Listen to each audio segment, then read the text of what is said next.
All right, welcome to my video. I'm gonna do something different. Um, I'm gonna use some videos. I've done that once before, but I'm gonna use a couple videos, and I'm gonna attempt to talk about a big subject. The two videos, I would say, are in contradiction or counter distinction to one another, and I'm gonna illustrate the differences, the fight, the polarization in our society by using these two videos to sort of make a broad point about morality and politics and how they interplay. And I think what I have to say is important. I hope you stick around. I hope you listen to what I'm gonna, and I hope you enjoy it. But I'm gonna start off by a quote from one of our founding fathers, John Adams. It says, "Our Constitution was made only for a moral and religious people. It is wholly inadequate to the government of any other." And that's sort of, I think that's true. I think what John Adams uh, understood was something that we're now experiencing. I think that our society has moved from a, a God-centered society, and whether or not you think that's a good or a bad thing, um, I'm just talking about the fruit, right? Where are we? I think it's clear. I'm a Christian, but I don't disagree if somebody says we're becoming less and less Christian, or maybe we aren't even a Christian nation anymore. Um, with that in mind, I'm going to use two videos, like I said, and we're going to sort of use these to discuss this big topic. So this here's a video of an atheist channel that I follow, and they're going to discuss uh, subject of morality, generally speaking. And let's listen to them, and it'll be a quick video. Angelo and Japheth, welcome. I think both of these guys are moral realists in the sense that they would say their grounding is the nature of God for morality. But what Lance is getting at is, well, who cares about that grounding? Why ought we listen to this God? What's the reasons behind it? And we ought to obey God simply because I fear Him. And that's the most powerful thing. You know what? That's a great answer. I like that answer. I 100% agree with that answer. Like if God says, "Look, do this," or "I'm going to torture people," I'll do it, and I think I would consider that a good reason to do it. But but potentially, if we share that common goal of, let's say, making society better in some specific way, does the grounding even matter at that point?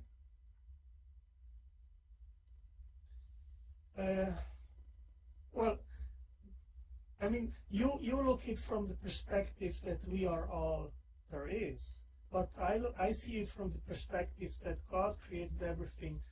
Question is, does the grounding really matter if we share this a common goal of, let's say, on a specific thing to make society better? No.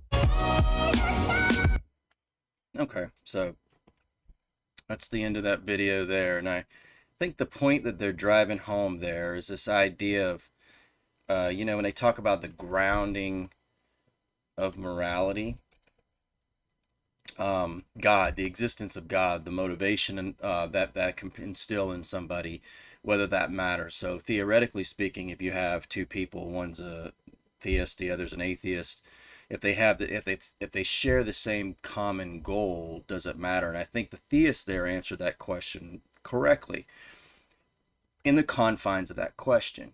If they share the same common goal, I think the question is would they share the same common goal, considering that their perspectives are so askew? Speaking of perspective, so let's jump to this next video, and we'll listen to sort of a drastically different Christian perspective. 1,000%. You know, we got the clip now. I want the audience to hear the passion and vigor that you had in that statement. A little bit more calm right now, but if we can, roll the clip. I'm to the place right now. If you vote Democrat, I don't even want you around this church. You can get out. You can get out, you demon. You can get out, you baby butchering. You cannot be a Christian and vote Democrat in this nation. I don't care how mad that makes you. You get pissed off as you want to. You cannot be a Christian and vote Democrat in this nation. They are God-denying demons that butcher babies and hate this nation. Bunch of devils. I'm sick of it.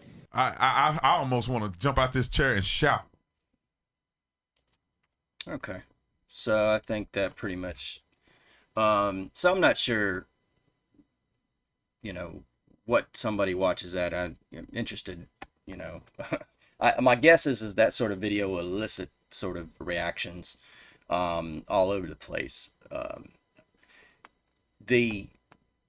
For me, I absolutely agree with that, Pastor. And I've done 4 videos in regards to the Democratic question. And this isn't really about that. I'm kind of using that video to talk about the polarization aspect of it, right? So the atheist video I played before that on his channel, I mean, ultimately it comes down to morality. And as an example, on his channel, he would call himself pro-life, the atheist guy at Wood, the one who runs that channel that I showed. And he did a episode that was about a discussion that was about abortion, generally speaking, and he did a poll. And in that poll, his audience, the way that the questions laid out there, let me, do I have that up? No, I don't. But it was like 45% of his audience basically said abortion is completely fine all the time. And for me, I have a hard time with that, because logically I have a hard time with that and going, well, we're also moral people who can have the same common goals in regards to structuring society. And so you see that distinction there, right? Where you have God-fearing people who believe in a standard set, and they may argue about maybe some nuance aspects of the standard, but God is there. There's a moral judge, and upon this idea stems the concept of law itself. I mean, ultimately, law, you are dealing with right and wrong. And so an atheist could say, well, we can still be good. We can still share those goals, as they said. And that is true. And that theist said that as much, right? So in regards to it, sort of how it lays out, sure, if you share those goals, then sure, you can have the same effect as a Christian. I question whether they share those goals. And I'm sure there's individuals that do. But when you have an audience there, and I think it's a great illustration, when you have an audience there, primarily atheist, and 45% of them say you can kill a baby because it's in the womb, basically at any point along the way, for any reason, that's a moral failing. So we don't share the same common goals. We just clearly don't. And that juxtaposition between the pastor who was so adamantly expressing that, I think, kind of illustrates this.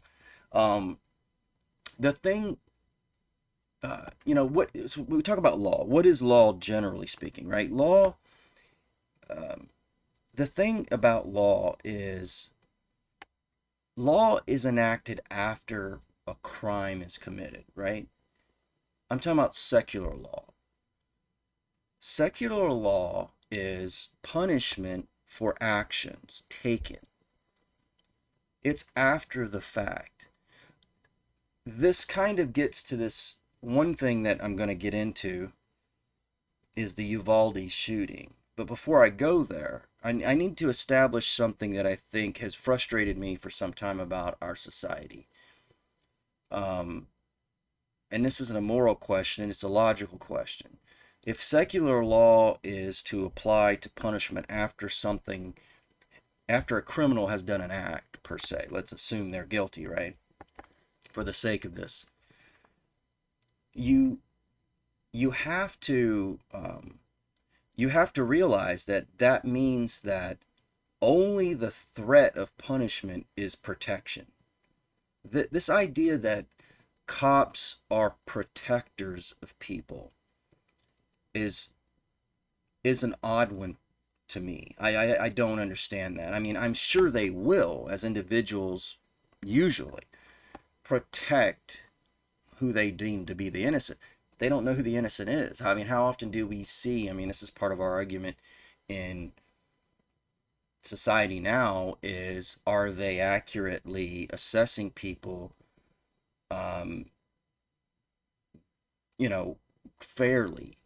Are they going after people because of whether it be skin tone, skin color, race is the big one, right? But it could be a number of reasons, but maybe the wrong place, wrong time, whatever. You cannot ask them for protection. They're not there to protect us.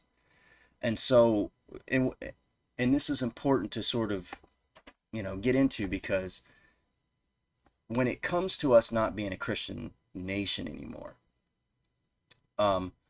understand that what Jesus taught was this concept of external law and internal law. That's what the secular world misses. It's all external law. So this idea of fearing God, it provides an internal compass, an internal motivation, a logical understanding for how and why things exist in a rational way. There is a judge that sees all, even when there's, in the external law, that the judges we have don't, and they fail, and the system fails. So when Jesus spoke, he spoke in terms of amplifying the internal force of the law. So you heard it said, don't commit adultery, but I tell you, don't even look upon a woman, and because to do so would commit adultery in your heart.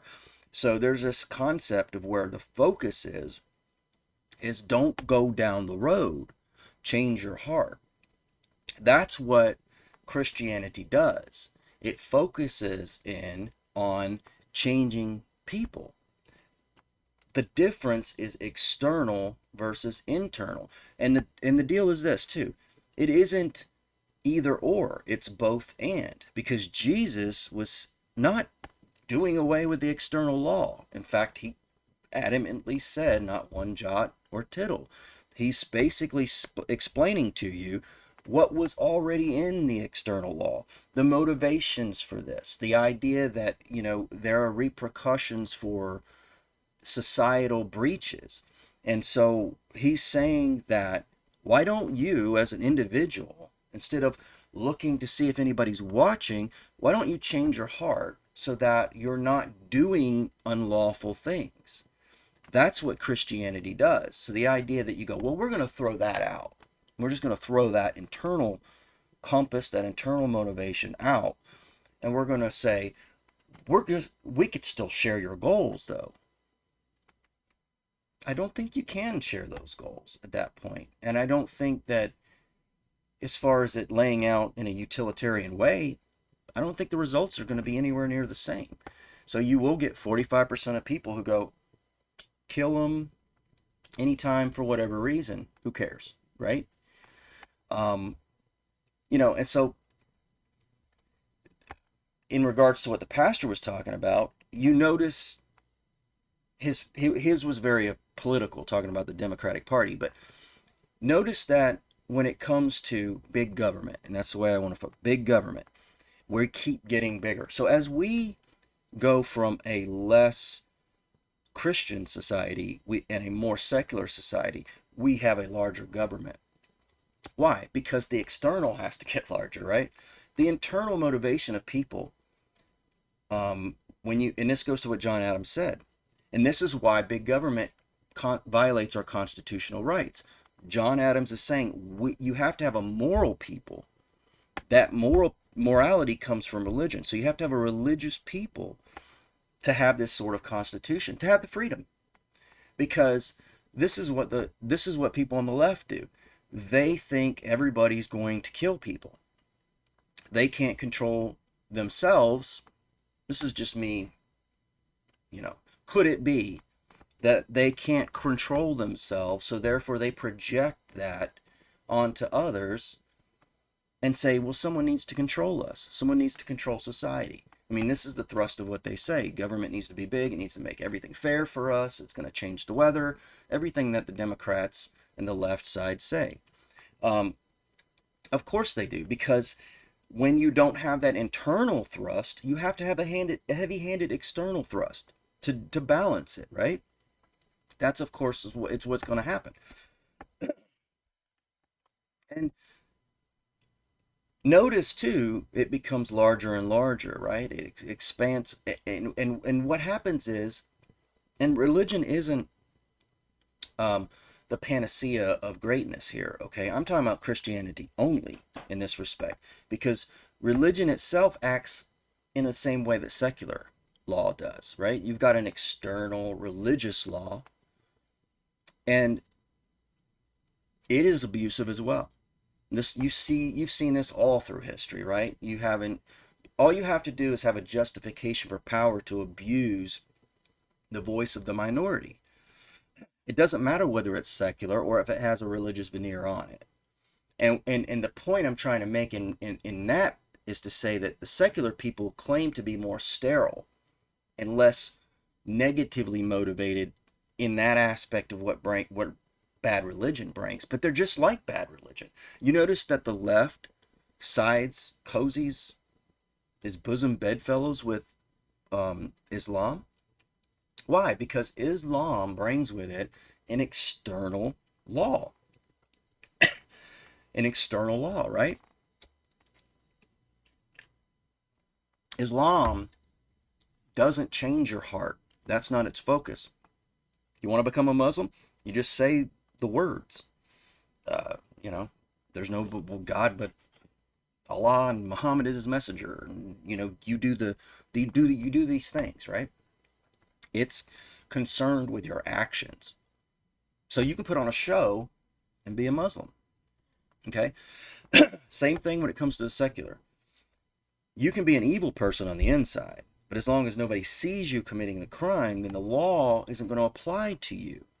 Now, God would apply if God exists, but if you're an atheist and you've convinced yourself that God does not exist, then that's going to be a problem for somebody who's going to actually walk in integrity, lawfully, in other words, while nobody is watching. So Uvalde, right? This is, to me, is a great example of this. And as we go more from a Christian society, we are going to experience more of this stuff. Here you've got a kid who has no hope. And in its place, he has put hatred and violence toward others. What atheist answer is there for that? Don't do that because law might get you. Don't do that because, it's mean to the species. I mean, I'm not real sure how you talk, what you offer somebody who's in that mindset. But that in a Christian society, in a truly Christian society, you have a people that are filled with hope. Hope, not just in this life, but in the next. And so even if you do have the aberrant, deviant mind that does these things, you have it less because the society as a whole is more hopeful. And the narrative is that the cops stood around And I'm not saying they did this. I think the jury's a little bit out on that. But if the narrative that's out there is true, that the cops kind of sat around thinking he was barricaded, I don't know, but didn't actually help like they should, that's not indicative of a Christian society either. Because a Christian doesn't care as much about this reality. They don't care as much about their life. To go and attempt to save children is Christ-like and of a good thing. So you actually receive a reward for a Christian. So the idea that in a truly Christian society you would have people standing around and watching bad things happen, no, you wouldn't have that. And you see the issue where you have internally guided, more motivated morality in addition to the external law. And what would an atheist say as an example to this? Like how would you say, okay, Uvalde as the example, no, you should go in there and save the children. Well, you know what, maybe you don't know them. Maybe if you know them, there's a sentimental connection. Atheists would, okay, we share something there. But the Christian also has a sentimental connection, plus they have the drive to be like Christ. So the atheist may go, well, I don't really know them. I don't know them that well. I'm not going to risk my life. There's nothing wrong with that in an atheist paradigm. Nothing at all. Oh, well, it's not good to kill fellow species because, after all, we've evolved and we want to keep perpetuating the species. And this isn't the way to do that. You don't want to kill. So maybe if you kill this guy, it's better for the species as a whole. I could see an atheist saying something like that. But I could also see an atheist going, well, maybe we just make more babies. And they're not even really for that. I mean, 45% of the people on that, if that poll is indicative of them, they, make babies when you want or don't want. It's up to you, Who are those babies? That are in the classroom, right? They're just, I mean, how can you have that moral center if that's really your thought process, right? The atheist says we're just lucky monkeys. So those kids in the classroom, they're just lucky monkeys who happen to be in some sort of an evolutionary pathway to evolve in a more complex primate. But they're unlucky. They happen to be in the wrong place at the wrong time when another primate decided to do what was in his nature. How do you say that's not correct? How do you judge that as an atheist? How do you judge it wrong? I think we all know it's wrong, but an atheist can't pin it down. They can't define it, right? Whereas a Christian can. A Christian can say, everyone's in the image of God. And to lay your life down is Christ-like. And those are innocent kids because everything's in a judged paradigm, right? It's a paradigm of judgment. I'm judged if I don't act when I should. I'm judged if I abuse when I shouldn't. It isn't just about what's good for me, because an atheist has to at some point explain how they get around that. Somebody's position in an atheist paradigm, what's good for them is good for them in their minds. How do you denounce that? You say it's not good for me. Well, you're just the same boat as they are. You see the problem. This is why morality is important to understand. Its tie with law. I would argue morality is tied with logic. The idea that, and you find this happening all the time, that logic is linked up with this, because in regards to abortion, as an example, you have to then, when you want to throw the morality out, you have to throw the logic out with it, because you have to then start saying things like, well, it's not a baby, it's a fetus, when all you did was change a word. You didn't change anything. We know where babies come from. That's the logic. You threw that out because you wanted to abuse the morality. When you abuse the morality, the logic goes with it. And I would say to you, or anyone who's watching this, that Christian biblical worldview establishes the morality, establishes the logic, it establishes humanity, it establishes our goals, it establishes the paradigm that properly makes sense. And whenever you start playing with it, whenever you start toying with it, when you say, oh, we can justify it somehow, we can all get on the same page. No, you won't ever get on the same page if you don't have the same goal. If your goal isn't God, if your goal isn't to conform to the image of God, to the image of his son, to humble yourself before a God that is amazing and you yourself know or not, you will never share that same goal. And you can see the utilitarian effect of that thrust, that internal thrust that a society of those type of individuals would have, and we're throwing it away because we've decided to convince ourselves that life is pointless and an accident and we're basically primates. And in that sort of society, we are going to act like animals, and you can't just bring in some sort of intellectual talk to replace true morality and claim that that's going to take the place of Christ in the heart of men. It just isn't going to work.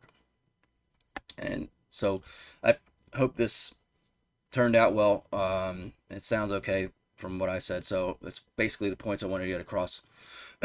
If it was something you enjoyed, I appreciate if you like it and share. So till next time, thanks guys.